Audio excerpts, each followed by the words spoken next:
Egg curry ఎలా చేయాలో చెప్తాను. ఇది అమ్మతో చేసిన ఛాలెంజ్. మమ్మ ఛాలెంజ్ యాక్సెప్టెడ్.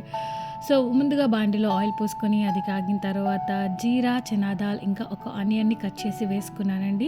వీడియో లాస్ట్ వరకు చూడండి, ఛాలెంజ్ ఏంటో చెప్తాను. అండ్ ఆనియన్ మంచిగా వేగడానికి సాల్ట్ యాడ్ చేసుకున్నాను, పసుపు యాడ్ చేసుకున్నాను.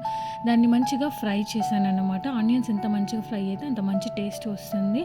తర్వాత ఏదైతే పాలకూరని నేను కడిగి పక్కన పెట్టుకున్నానో సో దాన్ని కూడా యాడ్ చేస్తున్నాను. ఒకటి గుర్తుపెట్టుకోండి, ఆకుకూరలు ఏం తెచ్చుకున్నా కానీ సాల్ట్ వేసి ప్రాపర్గా దాన్ని కడిగిన తర్వాతనే కుక్ చేయండి, ఓకేనా. ఇప్పుడు నేను ఆకు కొద్దిగా దగ్గరకు అయిన తర్వాత ఒక 2 టొమాటోలను తీసుకొని ఇందులో యాడ్ చేశాను.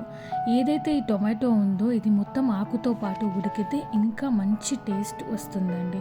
ఇది మొత్తం సెటిల్ డౌన్ అయ్యే ముందు కొద్దిగా కరియండర్ పౌడర్, కొద్దిగా చిల్లీ పౌడర్ వేసుకొని మళ్ళీ దీన్ని మంచిగా నీట్గా స్మూత్గా మిక్స్ చేసుకున్నాను.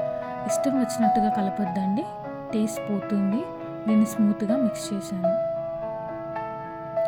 ఒక 70% ఆఫ్ వాటర్ మొత్తం పోయిన తర్వాత it's a high time to add our eggs నేను ఇక్కడ యాడ్ చేస్తున్నాను.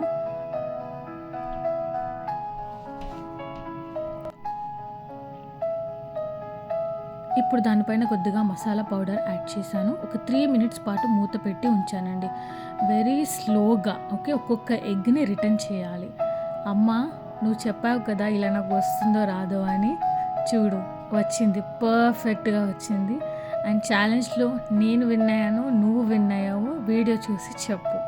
ఓకే, జస్ట్ ఇలా రొటేట్ చేసుకున్న తర్వాత ఒక 5 minutes లోపలనే పాలకూర ఎగ్ కర్రీ రెడీ అయిపోతుందండి. ఈ వీడియో అండ్ ఈ ఛాలెంజ్లో నేను గెలిచానని మీరందరూ అనుకుంటే ప్లీజ్ కమెంట్ చేయండి, లైక్ చేయండి, షేర్ చేయండి. ఫైనల్లీ సబ్స్క్రైబ్ చేయడం మాత్రం మర్చిపోవద్దు.